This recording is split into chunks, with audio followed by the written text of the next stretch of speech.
কবে ভোট তা নিয়ে চলছে জোর আলোচনা।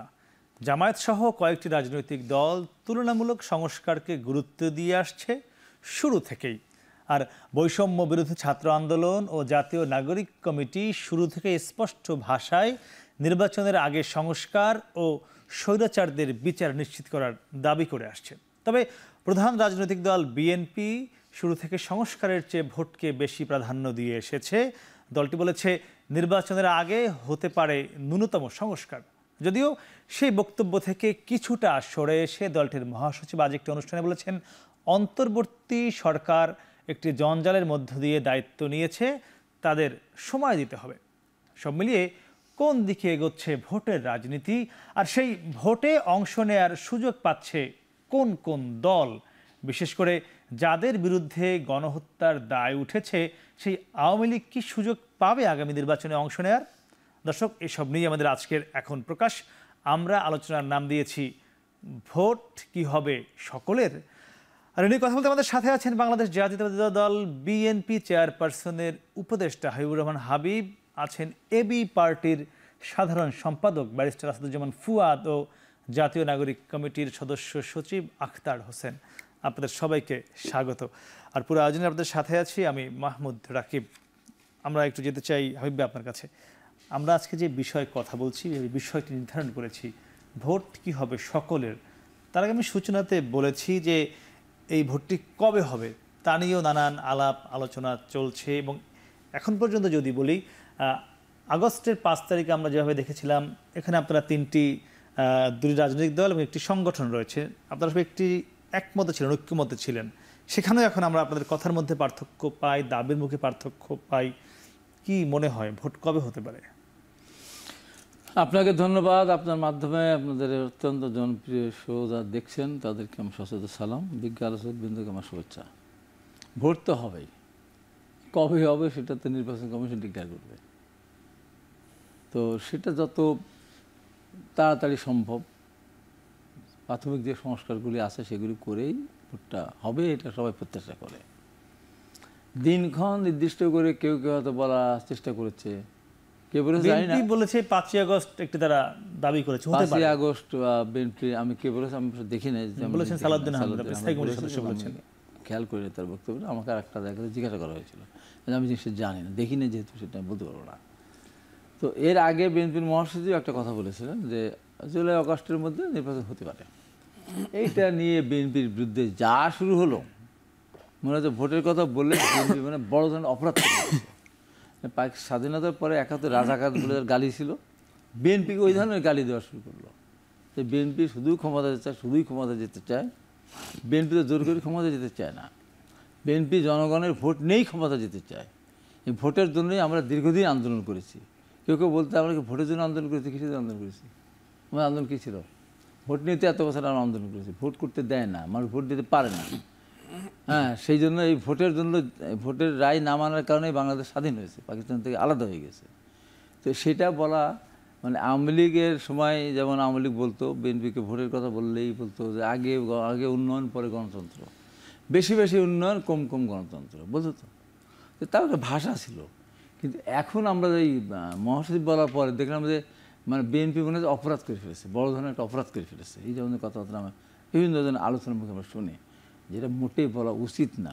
আমি যদি আজকে বলি এই 17.5 বছর ভাত আপনার চুলাই দিলেন, সাথে রান্না হয়ে যাবে, একটা গাছ লাগালেন, সাথে ফল ধরবে, গাছ লাগাতে হবে, পরিচর্যা করতে হবে, আস্তে আস্তে বড় হবে, ফুল ধরবে, ফল ধরবে, পাকবে, তারপর আপনি খাবেন।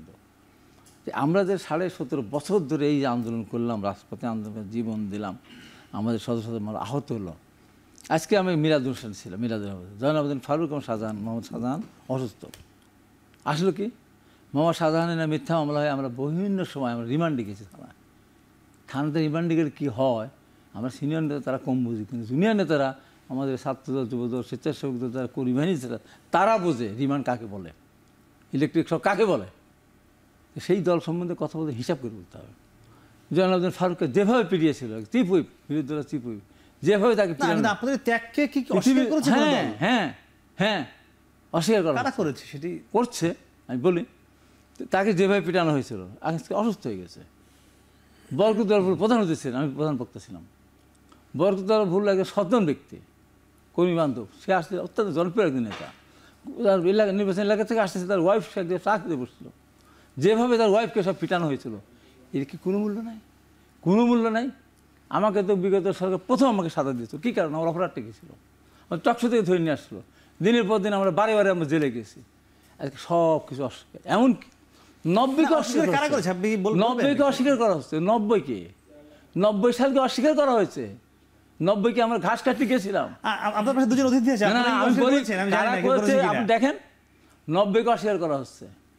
90কে অস্বীকার করার জায়গা জিনিস 9 বছর নির্দিষ্ট একটা কজকে কেন্দ্র করে একটা গ্রন্থ উদ্ধার করার জন্য আমরা আন্দোলন, সেলিমদের উপর আসন বসুনের থেকে শুরু করে দিবস জাফর জানার, জিহাদ, নূর হোসেন, সর্বশেষ একটা মিলন জীবনের মধ্য দিয়ে যে গ্রন্থ পুনরুদ্ধার করলাম, সেটাকে অস্বীকার করা হচ্ছে। কারা করেছে একটু আপনি কারা করছে দেখেন, সুনির্দিষ্ট করে বলেন। জামাত, পার্টি, নাগরিক কমিটি, অনেকেই করতেছে।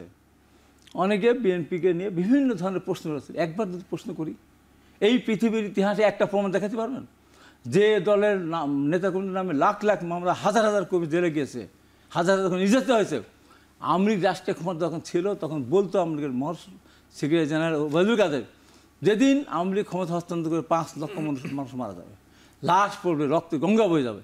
বিএনপি এমন একটা দল, তার নেতা জনাব তারেক রহমান এমন একজন নেতা আমাদেরকে বলেছেন আমরা হাত কাটা যেতে পারে, পা কাটা যেতে পারে, বাবা মারা যেতে পারে, ভাই মারা যেতে পারে, বাড়ির ধ্বংস হয়ে যেতে পারে, আইন হাতে তুলে নেবেন না। আমরা এই পৃথিবীতে ইতিহাস সৃষ্টি করেছি, একজন লোক 5টা দিকে মারা যায়নি। এই যে যে অবদান আমাদের, এটাকে অস্বীকার করা হয়।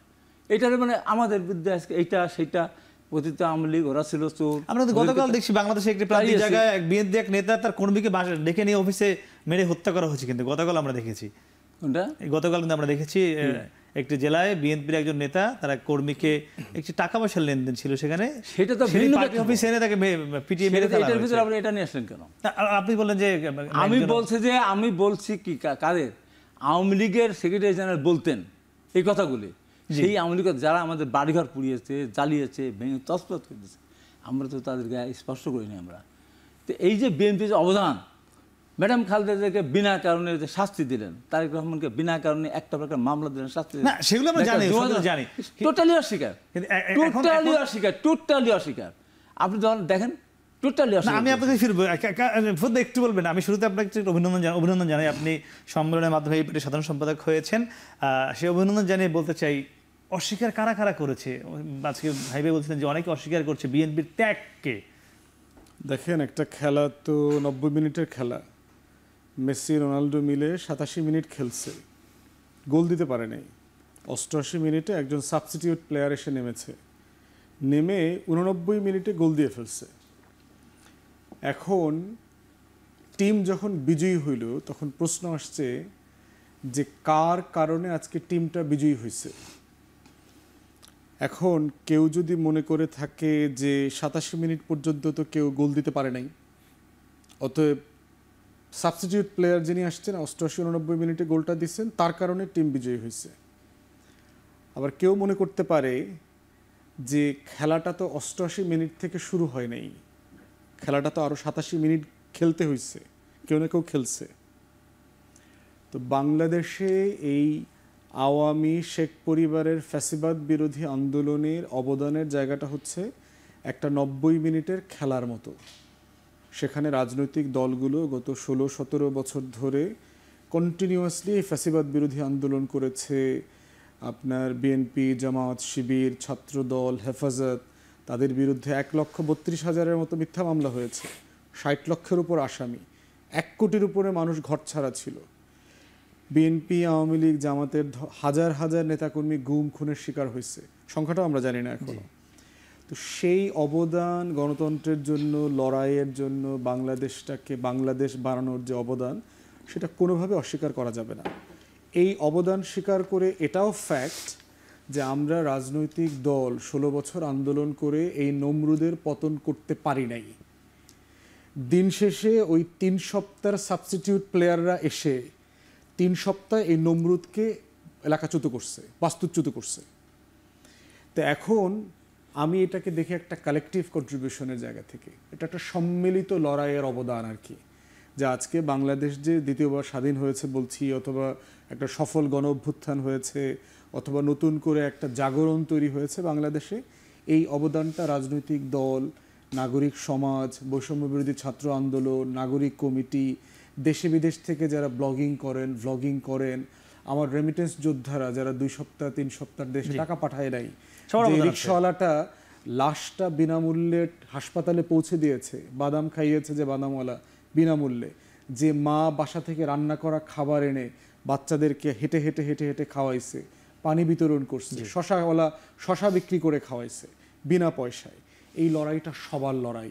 এই লড়াইটা মাদ্রাসার ছাত্রদের লড়াই, বেসরকারি বিশ্ববিদ্যালয়ের লড়াই, জাতীয় বিশ্ববিদ্যালয়, উন্মুক্ত বিশ্ববিদ্যালয়ের ছেলে মেয়েদের লড়াই, তারপরে পাবলিক ইউনিভার্সিটি বিশ্ববিদ্যালয়ের লড়াই, গ্রামে গঞ্জে অনলাইনে যারা পোস্ট করেছেন। আমি প্রাইভেট ইউনিভার্সিটির এমন একটা টিমের কথা জানি, যখন ইন্টারনেট শাটডাউন হয়ে গেছে তাদের একটা টিম নেপালে চলে গেছে। নেপালে গিয়ে তারা ওখানে সারা দুনিয়াকে জানানোর জন্য তারা একটা অনলাইন নেটওয়ার্কিং অফিস দিয়েছে ওখানে, এবং তারা এখান থেকে সব ভিডিও নিয়ে তারা ওই নেটওয়ার্কের মাধ্যমে নেপাল থেকে সারা দুনিয়ার মানুষকে জানিয়েছে। আমাদের যারা লেখালেখি করেছেন, দেশি বিদেশি বন্ধুরাও আছেন, সেটা তো হয়েছে, কিন্তু তারা সবাই মিলে এই অবদান। হাইবে যদি বলেছে যে 90-কে এখন অস্বীকার করা হচ্ছে, বা বিএনপির মানে ক্রেডিবল কেউ করছে না। ধরেন একটা ফ্রিঞ্জ এলিমেন্ট, একটা প্রান্তিক কোনো ভয়েস এককভাবে যদি ফেসবুকে হয়তো কেউ লিখছে থাকতে পারে, কিন্তু কালেকটিভলি ছাত্ররাও করছে না, নাগরিক কমিটিও করছে না, ছোট রাজনৈতিক দলগুলোও করছে না।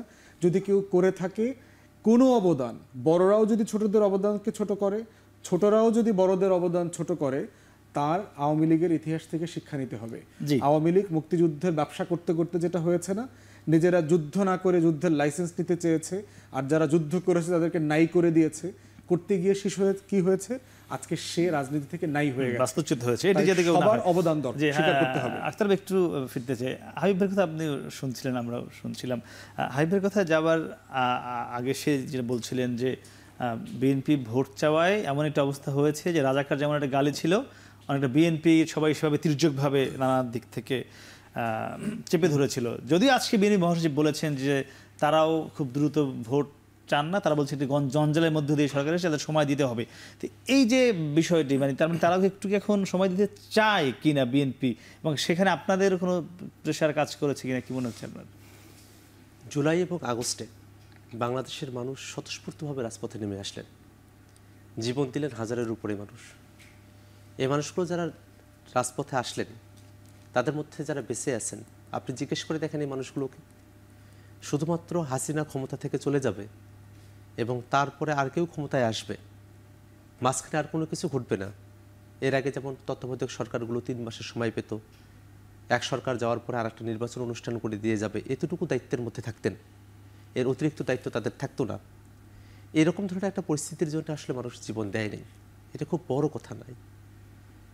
আপনি গ্রামাঞ্চলের মানুষকে জিজ্ঞেস করেন, সে যে দলেরই হোক, বিএনপি হোক, জামাত হোক, বা নির্দলীয় কোনো মানুষ হোক, জিজ্ঞেস করে দেখেন, সবাই বলবে যে একটা নতুন বাংলাদেশের স্বপ্ন ধারণ করে তারা এই আন্দোলনটাতে অংশগ্রহণ করেছিলেন। নতুন বাংলাদেশ যে দরকার, সে ব্যাপারে তো বাংলাদেশের সবাই আমরা একমত। আসলে নতুবা বিএনপির পক্ষ থেকে 31 দফার আলাপটা থাকতো না। যদিও 31 দফায় যে সংস্কারগুলোর কথা বলা হয়েছে, সেই সংস্কারের অনেক জন্য কমিশনগুলো গঠন করা হয়েছে। যেহেতু অভ্যুত্থানের পূর্বের এই 31 দফা, বিএনপির উচিত এখন নতুন করে এই দফাগুলোকে রিভাইজ করা, কারণ নতুন এক পরিবর্তিত বাংলাদেশ কিন্তু তৈরি হয়েছে। সে জায়গায় বিএনপি এখন আপডেটেড হতে পারে নাই, সেটা তাদের কেন পারে নাই সে আলাপের মধ্যে আমরা যাব না। কিন্তু যে এত মানুষ তারা জীবন দিলেন, শুধুমাত্র ক্ষমতা রদবদল হবে এর জন্য নয়, বাংলাদেশে অবশ্যই একটা সুস্থ সুন্দর গণতান্ত্রিক একটা পরিবেশ থাকবে, সুষ্ঠু সুন্দরভাবে মানুষেরা ভোট দিতে পারবে। সেরকম একটা বলেছেন যে ভোট দেবার জন্যই এই আন্দোলন চলছিল গত 15-16 বছর ধরে, যেটি জুলাই আগস্টে একটি চূড়ান্ত রূপ দেখা দিয়েছে। ভোট তো মানুষেরা দিতে চায়, 14তে চেয়েছে, 18তে চেয়েছে, 24-এ চেয়েছে, পারে নাই। ভোট অবশ্যই মানুষ দিতে চায় এবং দিতে পারাটা উচিত, সে অধিকারটা যেন বলবৎ হয়, সে দায়িত্বটা সরকারের নেওয়া উচিত। কিন্তু একই সাথে এই ভোট গ্রহণের প্রক্রিয়া, আমরা যেভাবে রাষ্ট্রটা চালাচ্ছি, সেই রাষ্ট্রটা চালানোর যে প্রাতিষ্ঠানিক যে নিয়ম নীতি যেগুলো আছে, সেগুলো কি ঠিকঠাক আছে কিনা, প্রত্যেকটা বিষয় নিয়েই কিন্তু মানুষের মধ্যে একটা প্রশ্নের জায়গা তৈরি হয়েছিল এই 24-এর আন্দোলনের সময়। এই প্রশ্নগুলোর থেকেই কিন্তু মানুষেরা এসেছিলেন যে যেভাবে বাংলাদেশ রাষ্ট্রটা চলছে, এইভাবে চলতে পারে কিনা। এখানকার পুলিশ প্রশাসন থেকে শুরু করে নিয়ে এখানকার বিচারালয়, এখানকার সচিবালয়, এগুলো যে ফরম্যাটে চলছে, এই ফরম্যাটগুলোর বিরুদ্ধে মানুষের একটা ক্ষোভ ছিল। মানুষেরা চেয়েছে যে প্রত্যেকটা জায়গায় যেন একটা বড় ধরনের পরিবর্তন আসে। সেটা কি ভোটের পরে সম্ভব না? ভোট হওয়ার পর বাংলাদেশে 90-এর কথা ভাই তো বলেছেন, 90-এর আন্দোলনকে কারা ভুলে গেল? 90-এর আন্দোলনের পরে 29টা টাস্কফোর্স গঠন করা হলো। সেই 29টা টাস্কফোর্সকে তারপরে যারা ক্ষমতায় আসলেন, বিএনপি বা আওয়ামী লীগ, আওয়ামী লীগ তো আর একটু পরে আসলো, বিএনপি তার পরপরই আসলো, সেই টাস্কফোর্সের কাজগুলো কোথায় সম্পাদিত হলো? এই প্রশ্নটা ভাইদের করা দরকার, যে কেন 90-তে সংস্কারের জন্য বিভিন্ন দপ্তর বা বিভিন্ন জায়গায় যে টাস্কফোর্সগুলো গঠন করা হয়েছিল, সেগুলোর কেন আর বাস্তবায়নটা নির্বাচিত সরকার এসে করলেন না? তাহলে কি আমরা ধরে নেব? আপনি কি কিছু বলবেন কি না, মানে কেন হলো না এগুলো? কথার মধ্যে কথা বলি না। জি না, আপনি যদি কিছু বলেন যে আমি শেষ করি, যে যদি তখনকার রাজনৈতিক যে দলগুলো ছিল তারা যদি এটা না করে থাকেন, সেটা তো একটা ব্যর্থতা লেগেছে, আমাদেরকে টানতে হয়েছে। 90-তে নূর হোসেন জীবন দেওয়ার পরে আমাদের আবু সাইদকে আবার জীবন দিতে হলো। এই যে পরিস্থিতিটা তৈরি হলো বাংলাদেশে, এটা তো নাও হতে পারতো যদি আমরা সেই সময়টাতে যে অঙ্গীকারগুলো করেছিলাম 90-এর সময়, সেগুলোকে আমরা বাস্তবায়ন করতে পারতাম। 90-কে তো আমরা কেউ অস্বীকার করতে চাই না, বরং 90-এর মধ্যে আমাদের প্রেরণা আছে, আমরা এটা বিশ্বাস করি। 71 নিয়ে অনেকে জলঘোলা করেন, কিন্তু আমরা খুব স্পষ্ট করে বলি যে 71-কে আমরা ধারণ করি, কিন্তু 71-এর চেতনার নামে আওয়ামী লীগ যা করেছে সেগুলোকে আমরা অস্বীকার করি এই জায়গা থেকে যে সেগুলো আদতে বাংলাদেশের জন্য উপকারী কিছু নয়, বরং বাংলাদেশ রাজনীতিকে বিভক্ত করে রাখবার একটা পায়তারা ছিল আওয়ামী লীগের পক্ষ থেকে শুধুমাত্র। তো এমত অবস্থায় এসে এখন বিএনপির ক্ষেত্রে বলা হচ্ছে, যেটা ভাই বলছেন অভিযোগ করে, যে তাদেরকে ওই 71 পরবর্তী রাজাকারদেরকে যেভাবে সমাজে ঘৃণা উৎপাদনের একটা ব্যবস্থা ছিল, বিএনপির বিরুদ্ধে এরকমটা হচ্ছে কিনা, এটা তার অভিযোগ।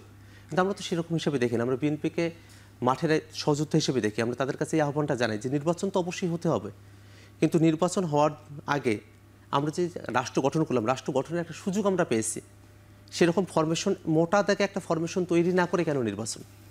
এই ফরমেশনটা তৈরি হোক, তৈরি হওয়ার পরে আমরা সবাই সেটাতে সহযোগিতা করি তৈরি হওয়ার জন্য, এবং তারপরে আমরা বাংলাদেশের একটা গণতান্ত্রিক যে উত্তরণ, সেই উত্তরণের যাত্রায় আমরা নিজেদেরকে নিয়োগ করি, তাতে তো অসুবিধা হওয়ার কথা নয়। জি, আপনি নিশ্চয়ই বুঝতে পারছেন যে তারা সংস্কারটা চায় বা নির্বাচনটা চায়।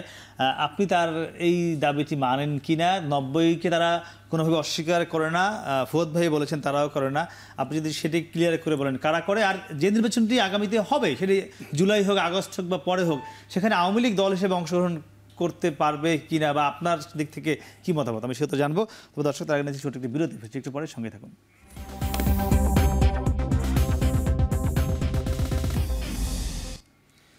ফিরলাম বিরোধের পরে, কথা বলছিলাম ভোট কি হবে সকলের, তা নিয়ে আমরা ছিলাম। হাবিব, আপনার কাছে হাবিব জানতে চাচ্ছিলাম, আমরা ভোট কি হবে সকলের যে মূল বিষয়টি, সেই সকলের বলতে যদি আগামী নির্বাচনে আওয়ামী লীগের অংশগ্রহণটা আপনি কতটা প্রাসঙ্গিক মনে করছেন এই মুহূর্তে? এর আগে একটু উদ্ধৃতি দিতে চাই। নির্বাচন যে ব্যবস্থা সংস্কার কমিশন রয়েছে, সেখানকার যিনি প্রধান, তিনি বলেছেন যে গুম, খুন ও মানবতা বিরোধী অপরাধে জড়িতরা আগামী জাতীয় সংসদ নির্বাচনের প্রার্থী হতে পারবেন না। বলেছেন এছাড়া বিচারিক আদালত বা আন্তর্জাতিক অপরাধ ট্রাইব্যুনালে দোষী সাব্যস্ত হওয়া ব্যক্তি নির্বাচনে অংশগ্রহণের সুযোগ পাবেন না। বলেছেন এটি সকল দলের জন্য প্রযোজ্য, তবে কমিশন কোনো দলের বিরুদ্ধে নির্বাচন থেকে দূরে রাখার পক্ষে নয়, বরং নির্বাচনের সুষ্ঠু প্রতিদ্বন্দ্বিতা নিশ্চিত করতে এই প্রস্তাব করা হয়েছে। আপনি কি মনে করেন? আমরা এটা উত্তর দিয়ে পরে আমি দিকে যাই। এটার উত্তর দিই, এই যে ইন্ডিভিজুয়াল যেগুলি অপরাধ করেছে, তারা নিজেরা করেছে না দল করেছে? দলের নির্দেশে করেছে, দলের নির্দেশিত করেছে। জি, ইন্ডিভিজুয়ালকে কেউ এই যে যারা আন্তর্জাতিক অপরাধ ট্রাইব্যুনালে তারা দোষী সাব্যস্ত হবেন, তারা কয়জন গুলি করে মারতে গেছে, তারা তো সাব্যস্ত হবেন অপরাধী হিসেবে, নির্দেশদাতা হিসেবে। হ্যাঁ, তো কোন দল, সে দল বাদ যাবে কেন? দল তো একটা ফ্যাসিস্ট দল হিসাবে আবির্ভূত হয়েছে, খুনি দল হিসাবে আবির্ভূত হয়েছে, এবং ভোট যে করতে দেয়নি, দল হিসাবেই করতে দেয়নি। এই যে 2024 সালে নির্বাচন হলো, আমাদের রাজনৈতিক দলগুলিকে অংশগ্রহণ করতে দিল না। 28 তারিখে আমাদের অফিস বন্ধ করে দেওয়া হলো। আমার কথা হলো, দল যদি অপরাধ করে থাকে, আজকে শেখ হাসিনার বিরুদ্ধে 200 মামলা হয়েছে, হত্যা মামলা। আমি আবু সাইদ মারা শহীদ হওয়ার দিন আমি বলেছিলাম যে প্রধানমন্ত্রী শেখ হাসিনা হবে 1 নম্বর আসামি, তারপরে স্বরাষ্ট্রমন্ত্রী, তারপর আইজিপি, তারপরে ওখানে লোকাল লোক, তারপরে এসপি টেসপি, তারা। আমার কথা যে আমার দলের সিদ্ধান্ত একটা আসতে পারে, আমার দল তেমন কোনো সিদ্ধান্ত নিতে যায়নি। যদি বর্তমান যে সরকার আছে তারা যদি আওয়ামী লীগকে নিষিদ্ধ করে, এত অপরাধ করার পরেও যদি নিষিদ্ধ না করে তাদের ব্যাপার। তারা নিষিদ্ধ করলে তখন যদি আমরা ওইটার পক্ষে স্ট্যান্ড নিই যে আমাদেরকে নিষিদ্ধ করা হলো কেন, ভোট দিতে পারবো না কেন। আমার কথা, আমার ব্যক্তিগত মত সেটি হলো যে এই 15 বছর ভোট দিয়ে দেন, আমিও 3টা নির্বাচনে আমি অংশগ্রহণ করেছি, ভোট দিতে পারি নাই, ক্ষতবিক্ষত হয়ে আমি ঢাকা ফিরে আসছি, এই যে অবস্থা। তো এই জন্য সকলের বলতে যদি আপনি এটা বুঝান যে আওয়ামী লীগ সহ, তা আমি তো মনে করি যারা এত বড় অপরাধ করেছে সেই দলেরই তো নির্বাচনে অংশগ্রহণ করার কোনো অধিকার থাকা উচিত না। আর সেটা সরকার যেটা করবে, যেহেতু এই সরকার তো সকলের সরকার, সরকার যখন যে সিদ্ধান্ত নেবে সেই সিদ্ধান্ত আমি গ্রহণ করবো। আর আমি যে কথাটা আমি এর কথা বলতে চাই যে বিএনপির 31 দফা সংস্কার উচিত, এমনকি আবির্ভূত হলো যে আমার এখনই ওই 31 দফা নতুন করে চিন্তা কী আসছে, নতুন কী চিন্তা, আমরা কী করেছি। এখন ধরেন এই যে আপনার যে সংবিধান সংশোধনের যে একটা কমিটি হয়েছিল, সেই কমিটি যেটা বলেছে সেটা কী করেছে, 5 বছর থেকে 4 বছরে নিয়ে আসছে, একটা আবল তাবল তালগোল ফেলছে। 505 সদস্য বিশিষ্ট পার্লামেন্ট হবে, উচ্চকক্ষ 100, 5জন রাষ্ট্রপতি দ্বারা নির্বাচিত হবে, 100 মহিলা নির্বাচিত হবে ভোটের মাধ্যমে। তো সীমা নির্ধারণ কীভাবে করবেন? আপার হাউস আপনি পাবেন, অন্য দেশে আছে। রাষ্ট্রপতি যদি ট্রাম্প হয়, যে কংগ্রেস যদি এর বাইরে হয়, মানে অন্য দল হয়, যদি ডেমোক্রেটিক দলের হয়, তাহলে রাষ্ট্রপতি যে বিলই পাশ করবে সেটা তারা পাশ করবে না। এখন বাংলাদেশে হচ্ছে কি আপনার সাধারণ ভোট, সেই ভোটে আপনার এখানে সংসদ নির্বাচিত হবে, আর আপনি উচ্চকক্ষ করতে যাচ্ছেন আনুপাতিক হারে, তাহলে নিম্নকক্ষ যারা সংঘর্ষ অর্জন করবে উচ্চকক্ষ তারাই হবে, আমেরিকার মতো হবে না, অন্য দেশের মতো হবে না। তো এই সমস্ত জিনিসগুলো নতুন করে সংস্কার কী লাভটা পেলাম বলেন? আজকে একটা দেখলাম। তো এই জন্য আমরা তো এই দেশকে সংস্কার করার জন্য 31 দফা দিয়েছি। যেমন 31 দফার ভিতরে আমাদের আছে কী আছে, যে আমরা বললাম যে পরপর একই ব্যক্তি 2বারের বেশি প্রধানমন্ত্রী হতে পারবেন, এটা এক সংস্কার না? আমরা বলেছি রাষ্ট্রপতির সাথে প্রধানমন্ত্রীর ক্ষমতার ভারসাম্য আনতে হবে। আমরা বলেছি নির্বাচনের সময় তত্ত্বাবধায়ক সরকার নির্বাচন হতে হবে, তাহলে প্রত্যেকে ভোট দেয়। আমরা বলেছি গুণ খুম এবং অর্থ পাচার যারা করেছে তাদের বিরুদ্ধে ব্যবস্থা আনতে হবে। আমরা সংস্কারের কথা কী বলেছি, কৃষকদের কথা বলেছি, শ্রমিকদের কথা বলেছি, ছাত্রদের কথা বলেছি, এগুলো সংস্কার। এখন কথা হলো যে কমিশনার তো কিন্তু অনেকটা এই টাইপের কথা বলেছে, এবং এটা আজকে কিন্তু আপনাদের নেতা আমির খসরু মাহমুদ চৌধুরী যশোরে বলেছেন যে তারা যে সংস্কারের কথা বলছে তা ইতিমধ্যে 90-95% কিন্তু বলছে মিলে আছে কিন্তু যশোরে তিনি বলেছেন এই যে আপনি ঢাকা বিশ্ববিদ্যালয়ের ছাত্র ছিলেন, 3 আর 2 5, আরেকজন রাষ্ট্রীয় ছাত্র, সেকে 3 আর 2 6 বলবে? এমন কিছু আছে যে একই হতে হবে। যেমন দুর্নীতির বিরুদ্ধে কথা সবাই বলবে, মানুষ ভোট দিতে পারে, নিশ্চিত ভোট দিতে পারে, সে কথা সবাই বলবে। এবং একটা নির্বাচন হতে হবে, সে কথা সবাই বলবে। হ্যাঁ, থাকতে পারে আগে আর পরে, আগে কিন্তু সংস্কারের যে কথাটা আমি বলি, সংস্কার চলমান পদ্ধতি। আজকে পৃথিবীর ইতিহাসে এই একটা মাত্র আন্দোলন হয়েছে যে আন্দোলনের সামনে কোনো ইস্যু ছিল না। ইস্যু ছিল একটা, কি কোটা সংস্কার। সেটা আগে 18 সালে মিট আপ করে ফেলছে সরকার, অন্যায়ভাবে গায়ের জোরে অহমিকা সংস্কার থেকে বাতিল করলো। এখন সরকার যদি এই কোটা ফিরে না নিয়ে আসতো, তাহলে এই আন্দোলনটাকে এই সময় হতো, কোন সময় হতো?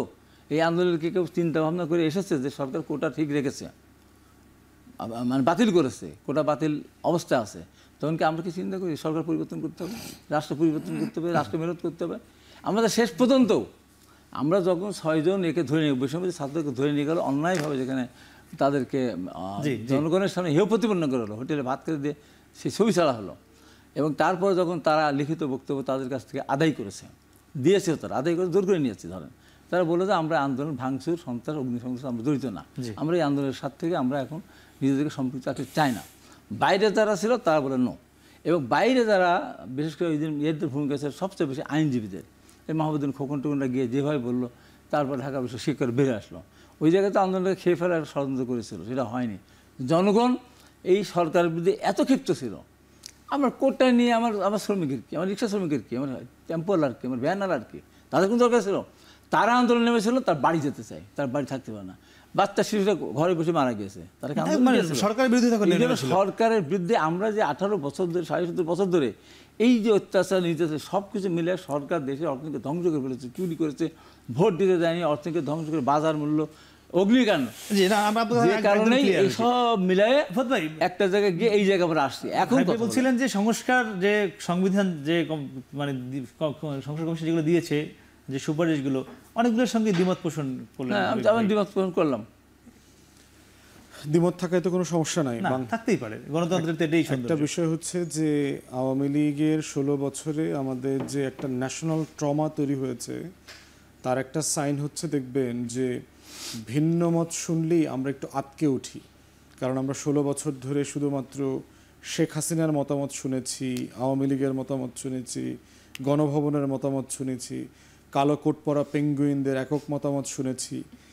তো গণতন্ত্র তো একক মতামতের বিষয় না। গণতন্ত্রের সৌন্দর্য হচ্ছে যে বিভিন্ন রাজনৈতিক দল একই বিষয়ে ভিন্ন ভিন্ন মত দেবে, একই রাজনৈতিক দলের মধ্যে ভিন্ন ভিন্ন নেতারা ভিন্ন ভিন্ন মত দিতে পারেন, কোনো সমস্যা নাই। এটাই হচ্ছে গণতন্ত্রের সৌন্দর্য এবং বৈচিত্র্য। আওয়ামী লীগকে নিয়ে নির্বাচন করবার সংকটটা আলোচনা করতে হলে যেটা ঠিক করতে হবে যে আওয়ামী লীগ আসলে রাজনৈতিক দল কিনা, গণ অভ্যুত্থানে পরাজিত শক্তিকে রাজনৈতিক দল আকারে স্বীকার করাটা আগামী দিনের যাত্রাপথের জন্য শোভন হবে কিনা। শুধু ইতিহাস থেকে দেখেন যে আওয়ামী লীগকে যারা যারা পুনর্বাসন করেছে এর আগে, তাদের ফেট কি, তাদের কপালে কি দুর্ভোগ নেমে এসছে। আওয়ামী লীগকে প্রথম পুনর্বাসন করেছে বিএনপি 1979 সালে। 4 টুকরা আওয়ামী লীগ হয়ে গেছে। সেই 4 টুকরা আওয়ামী লীগকে শহীদ প্রেসিডেন্ট জিয়াউর রহমান তার মহানুভবতা, তার গণতন্ত্রের প্রতি কমিটমেন্টের জায়গা থেকে উনি তাদেরকে নির্বাচন করতে দিলেন, শেখ হাসিনাকে দেশে ফিরায় আনলেন এবং এরশাদের মতো একটা অসৎ ক্রিমিনাল লোককে সে প্রধান সেনাপতি বানালেন যে যুদ্ধ করে নাই।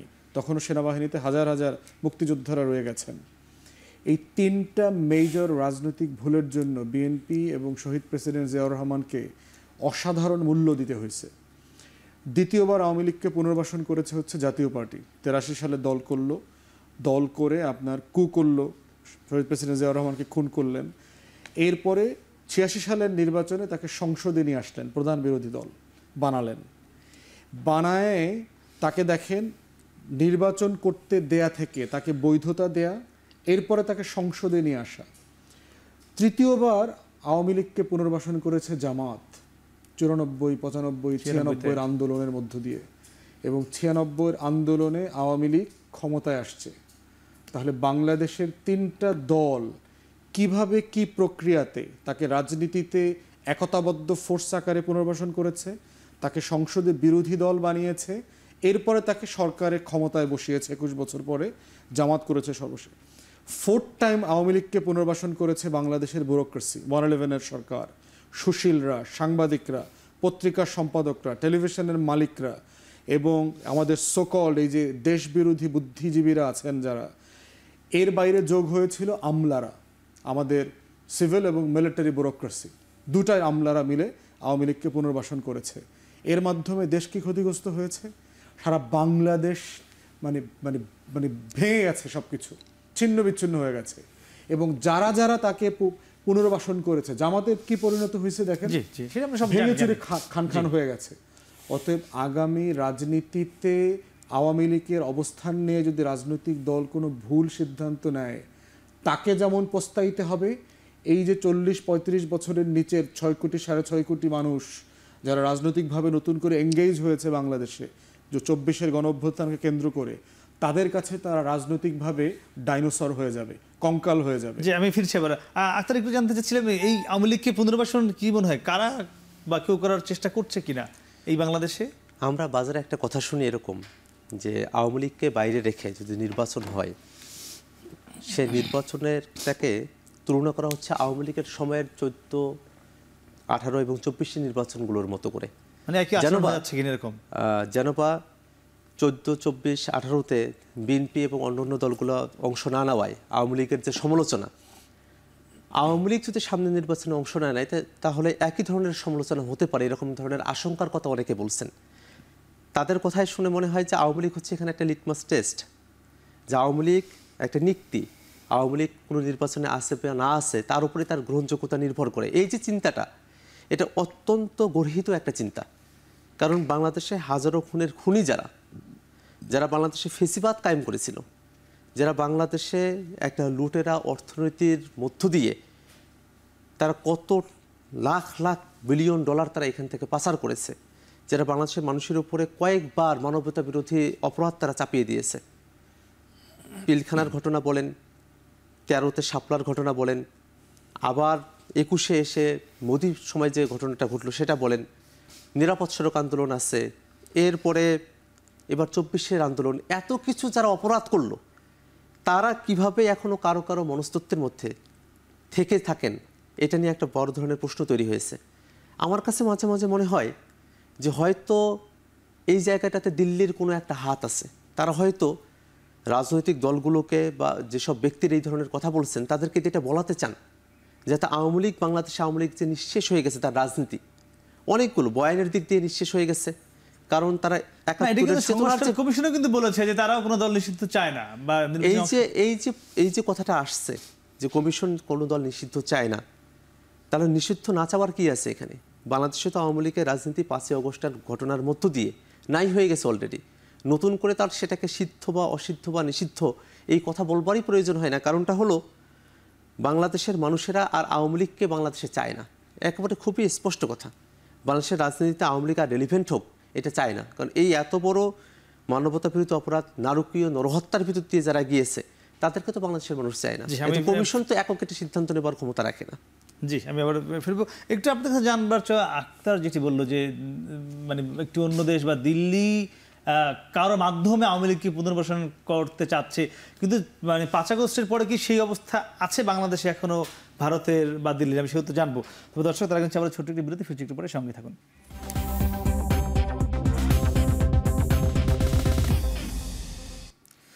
ফিরলাম বিরতির পর, কথা বলছিলাম সমসাময়িক বিষয় নিয়ে। আমরা কি জানতে চাই আপনার কাছে, আমরা বেশ কিছু কথা আলোচনা করছিলাম, সেখানে আওয়ামী লীগের প্রাসঙ্গিকতা নিয়ে কথা বলছিলাম।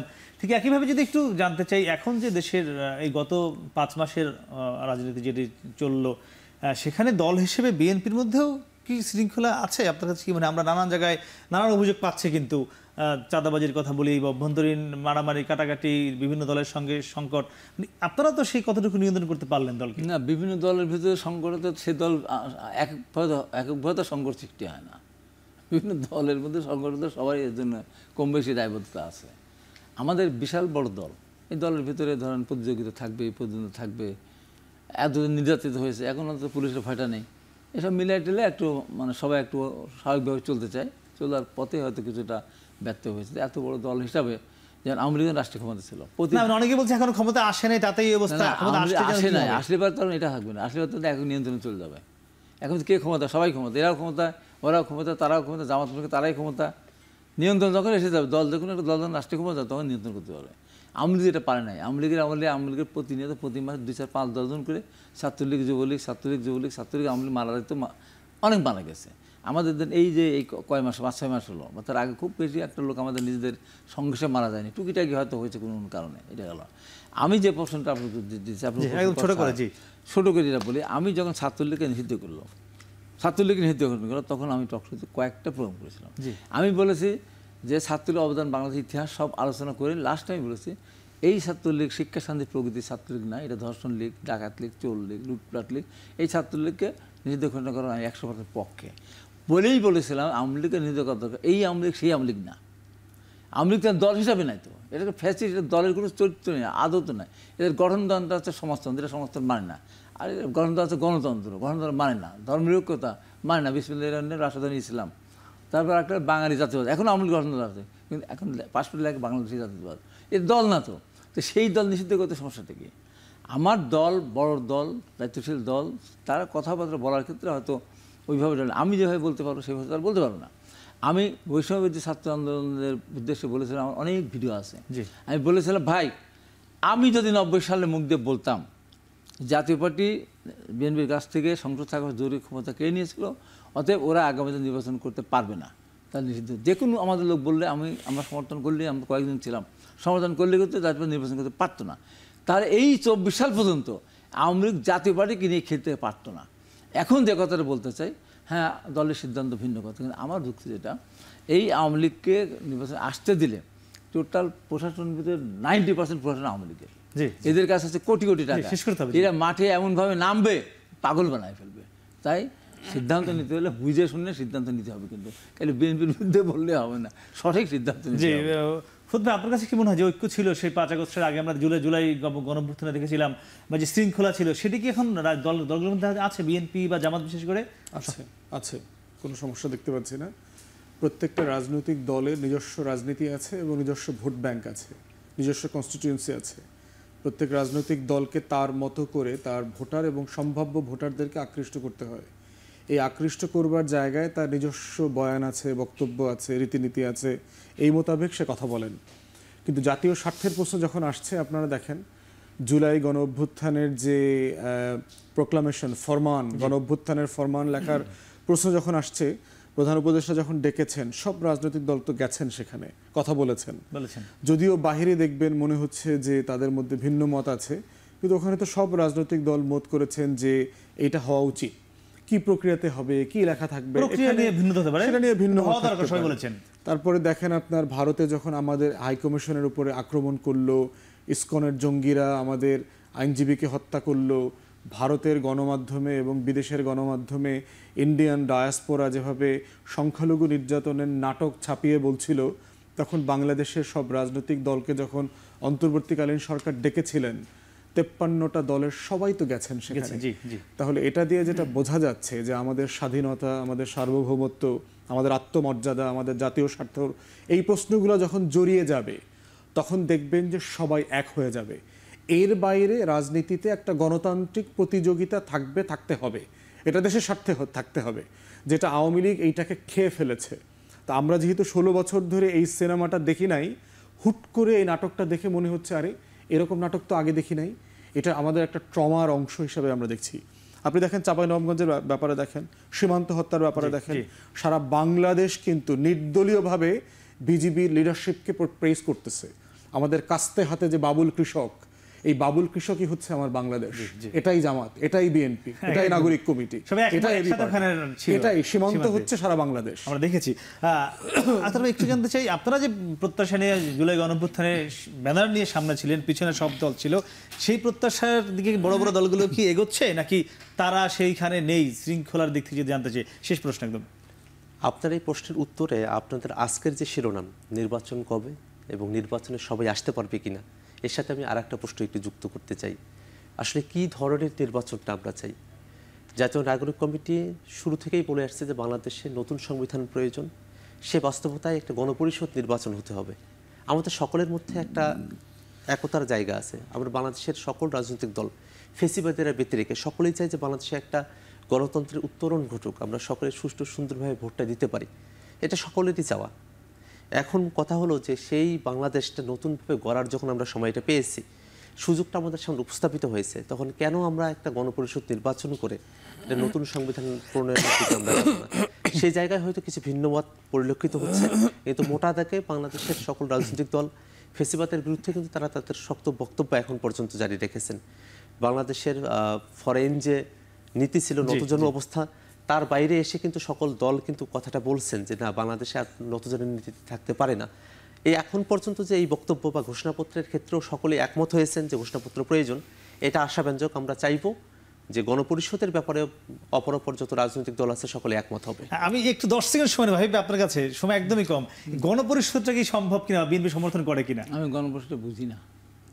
আমাদের যে সংবিধান কোর্ট রায় দিয়েছে, একটা নিরপেক্ষ তত্ত্বাবধায়ক সরকার, যেটা বাতিল না হওয়া সত্ত্বেও, তত্ত্বাবধায়ক সরকার বিধান থাকা সত্ত্বেও আমাদের অন্যায়ভাবে, যেমন স্ত্রী তালাক না হওয়া সত্ত্বেও আরেক জায়গায় বিয়ে বাচ্চা কাচ্চা জন্মায়, ওই অপরাধটা আওয়ামী লীগ করেছিল। এখন কোর্ট কিন্তু সেটা ফিরিয়ে দিয়েছে। অতএব জাতীয় সংসদ নির্বাচনের পূর্বে অন্য কোনো নির্বাচন করে এখানে আমরা কিন্তু একমত হতে পারলাম না। আপনি একমত হবেন গণপরিষদের? আমার মনে হয়। আর 2 সেকেন্ডে বলবেন, আমরা একদম শেষ করে ফেলবো। এটা লম্বা আলোচনা, আমার মনে হয় যে অংশীজনদের সাথে বিষয়ে আরো ডিটেইল কথা বলা দরকার, ডায়ালগ হওয়া দরকার। জি, আপনাদের তিনজনকে অসংখ্য ধন্যবাদ। আসলে কথা বলছিলাম তিনজন অতিথির সঙ্গে, তারা কিন্তু আগামী নির্বাচন কিভাবে হওয়া উচিত, কারা অংশগ্রহণ করবে না করবে, নানান মত ছিল, কি পরিকল্পনা বা কি ওয়েতে হবে তা নিয়ে কথা বলছিল। সব মিলিয়ে আমরা প্রত্যাশা করবো এই যে তর্ক বিতর্ক বা কথার চালাচালি এটি চলতে থাকবে, এক পর্যায়ে সবাই একমত হবে এবং আগামী নির্বাচনের মাধ্যমে দেশ সঠিকভাবে সামনের দিকে এগোবে, সেই প্রত্যাশা শেষ করেছি। শুভরাত্রি।